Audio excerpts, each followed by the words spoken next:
Layout managers.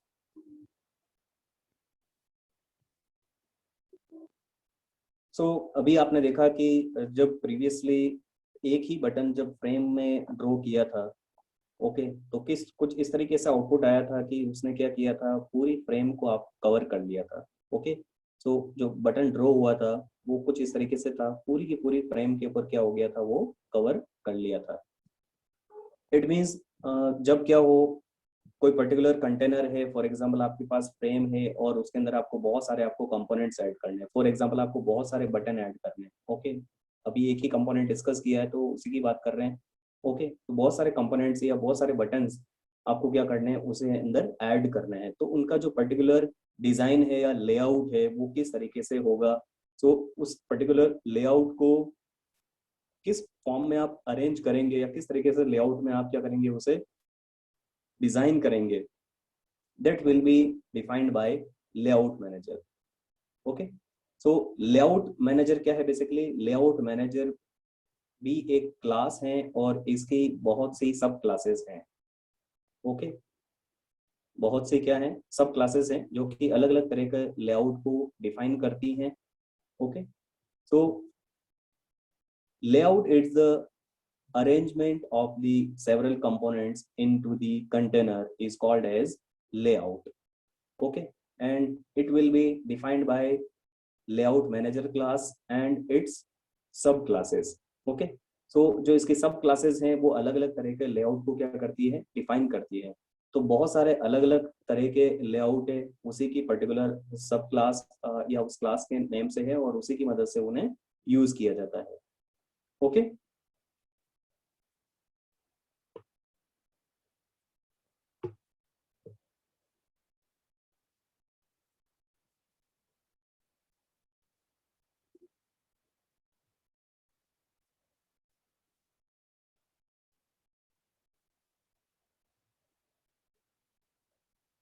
सो layout manager, तो जब क्या करना हो, बहुत सारे कंपोनेंट है, उन्हें एक पर्टिकुलर कंटेनर में ऐड करेंगे और उससे पर्टिकुलर डिजाइन में या अरेंजमेंट में उसे क्या करना है, लेआउट या लेआउट इन करना है बेसिकली। तो उसके लिए लेआउट मैनेजर का यूज किया जाता है। ओके, जावा में अलग अलग तरीके से कई प्रकार के या अलग अलग टाइप के लेआउट होते हैं, जिसमें से कुछ बेसिक लेआउट के बारे में डिस्कस करेंगे। Flow layout, grid layout, border layout, card layout and grid bag layout. तो ये इनके पर्टिकुलर नेम है और इन्हें इन पर्टिकुलर क्लासेस से ही क्या किया गया है, जावा में डिफाइन किया गया है AWT के अंदर। और ये सारे ही लेआउट मैनेजर क्लासेस क्या है, लेआउट मैनेजर क्लास की सब क्लासेस हैं या उसी से डिराइव किए गए हैं। और भी अलग तरह के अलग टाइप के लेआउट मैनेजर्स अवेलेबल हैं, absolute layout, relative layout, box layout and null layout. तो इनमें से मुख्य रूप से जो 5 लेआउट है, first flow layout, grid layout, border layout, card layout और ग्रिड बैग लेआउट के बारे में डिस्कस करेंगे। Okay, so first of all किस तरीके से लेआउट को यूज किया जाता है, तो आपके पास 5 तरह के लेआउट हैं और यही आपके लिए उनके क्लासेस के नेम है और इनकी पर्टिकुलर प्रॉपर्टीज होती है कि वो किस तरीके से कंपोनेंट्स को अरेंज करते हैं। ओके, सो फर्स्ट क्या करना होता है, लेआउट का आपको ऑब्जेक्ट बनाना होता है या लेआउट मैनेजर की कोई पर्टिकुलर क्लास का आपको क्या करना होता है, ऑब्जेक्ट बनाना होता है। सो फर्स्ट ऑफ ऑल क्या करना होता है, उस पर्टिकुलर लेआउट को यूज करना है, उसका ऑब्जेक्ट क्रिएट करना होता है। सेकंड क्या करना होता है, लेआउट अप्लाई करना होता है। ओके, लेआउट क्या करना होता है, अप्लाई करना होता है। तो जिस पर्टिकुलर फ्रेम, एप्लेट, पैनल में आप जिस तरीके से आप कंपोनेंट्स का अरेंजमेंट चाहते हैं, उसके लिए उस पर्टिकुलर लेआउट का ऑब्जेक्ट क्रिएट करना होता है और उसके बाद उसे अप्लाई करना होता है और उसके लिए सेट लेआउट मेथड का यूज किया जाता है, जिसके अंदर उस पर्टिकुलर लेआउट का एज ए आर्ग्यूमेंट ऑब्जेक्ट पास किया जाता है। Okay, for example flow layout apply करना है, ठीक है, तो मैं एग्जांपल बता रहा हूँ। मान लीजिए फ्लो लेआउट अप्लाई करना है, तो फर्स्ट ऑफ ऑल क्या करना होगा, फ्लो लेआउट का ऑब्जेक्ट क्रिएट करना होगा। Flow layout FL equals to new flow layout. इस तरीके से एक पर्टिकुलर बेसिक क्लास का ऑब्जेक्ट बनाते हैं, उस तरीके से ऑब्जेक्ट क्रिएट करेंगे। तो यहाँ पर FL इसका क्या बन चुका, ऑब्जेक्ट बन चुका। उसके बाद क्या करना होता है, उसे अप्लाई करना होता है। तो उस पर्टिकुलर फ्रेम में से लेआउट मेथड को लिखेंगे और उसके अंदर क्या पास करेंगे, FL, वो पर्टिकुलर ऑब्जेक्ट उस पर्टिकुलर लेआउट मैनेजर का ऑब्जेक्ट पास करना होगा, जिससे कि वो लेआउट अप्लाई हो जाएगा।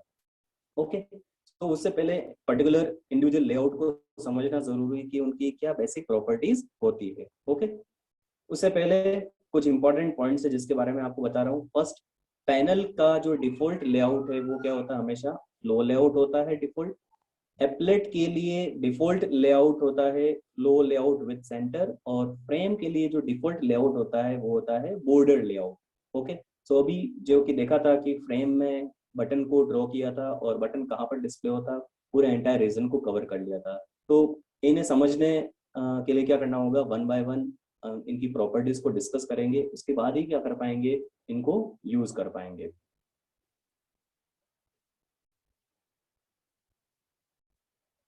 So first of all, flow layout. सबसे पहले फ्लो लेआउट, तो सबसे पहले ये समझना होगा कि कोई पर्टिकुलर लेआउट का बेसिक प्रॉपर्टी क्या है या वो किस तरीके से कंपोनेंट्स को अरेंज करता है। तो फ्लो लेआउट का बेसिक मीनिंग है इन ए कंटिन्यूस फ्लो। ओके, तो मैं आपको एग्जांपल से बता रहा हूँ। मान लीजिए कि ये एक फ्रेम है, ओके, और इसमें नंबर ऑफ बटन्स को ऐड करते हैं, और मान लीजिए कि किस तरह का लेआउट अप्लाई कर रहे हैं, फ्लो लेआउट अप्लाई कर रहे हैं। तो जब फ्लो लेआउट अप्लाई करेंगे तो वो किस तरीके से कंपोनेंट्स को ऐड करेगा, कुछ इस तरीके से कंपोनेंट को ऐड करेगा। मान लीजिए कि 10 बटन ऐड किए, ये बटन 1 है, ये बटन 2 है, ये बटन 3 है, ये बटन 4 है, और उसके बाद बटन 5। अब स्पेस नहीं है तो वो क्या करेगा, नेक्स्ट पर्टिकुलर रो पे पर्टिकुलर उस नेक्स्ट बटन को ड्रॉ करेगा। इट मीन्स क्या करेगा, सिंपली टॉप टू डाउन, ठीक है, top to down and left to right. Okay, left to right क्या करेगा, वो पर्टिकुलर जो आपके पास रीजन है, उस कंटेनर का रीजन जो है उसे वो फिल करेगा या कंप्लीट करेगा। और जो फर्स्ट रो कंप्लीट हो जाएगा, उसके बाद जो रिमेनिंग कंपोनेंट्स है उन्हें वो कहाँ ऐड करना शुरू करेगा, नेक्स्ट वन रो पर।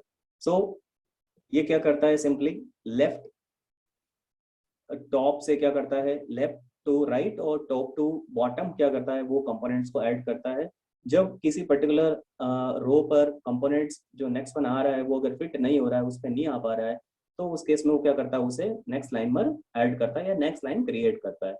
ओके, और जो कंपोनेंट्स ऐड हो रहे हैं उनके बीच में दोनों तरफ, लेफ्ट राइट और टॉप डाउन, दोनों तरफ क्या करता है, वो किस पर्टिकुलर अमाउंट स्पेस वो लेफ्ट करता है, वो अराउंड होता है 5 पिक्सल। तो 5 पिक्सल का वो स्पेस क्या करता है, प्रोवाइड करता है।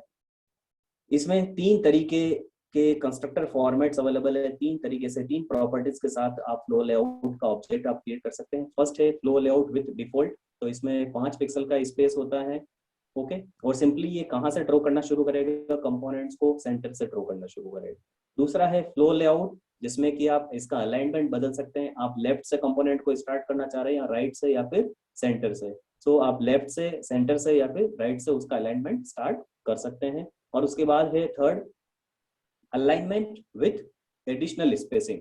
ओके, सो अलाइनमेंट के साथ आप क्या कर सकते हैं, हॉरिजॉन्टल या वर्टिकल साइड्स पे आप क्या कर सकते हैं, एडिशनल स्पेस आप देना चाहते हैं, तो उस केस में आप थर्ड जो वर्जन है उसका यूज कर सकते हैं। Okay, that is flow layout with alignment and spacing between horizontal and vertical components. Okay,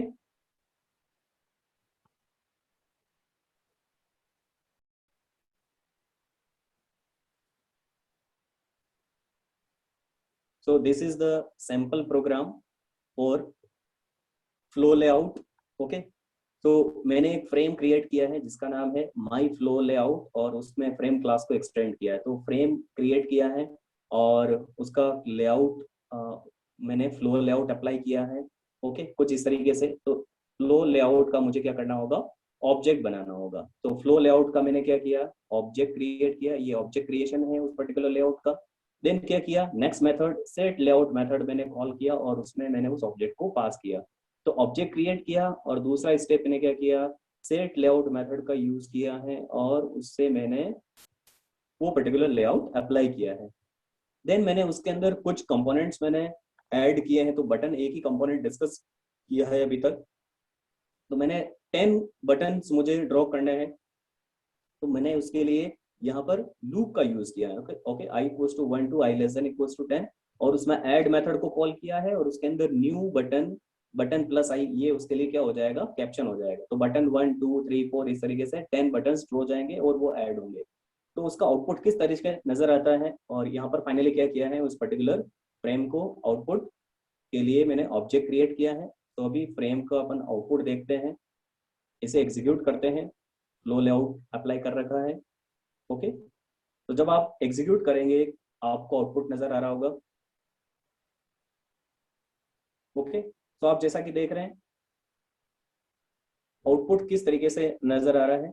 button 1 2 3 4 5 6 7 and then क्या हुआ है, नेक्स्ट रो क्रिएट हुआ है और उसमें 8 9 10 बटन डिस्प्ले हुआ है। और जैसा कि आप देख रहे हैं कि नेक्स्ट रो में क्या हुआ है, 8 9 10 एक तरीके से सेंटर में डिस्प्ले हुआ है। इट मीन्स जो डिफॉल्ट फ्लो लेआउट है वो क्या करता है, रो बाय रो डिस्प्ले करता है, लेकिन जो अलाइनमेंट है, अलाइनमेंट वो किस तरीके का होता है, सेंटर्ड होता है।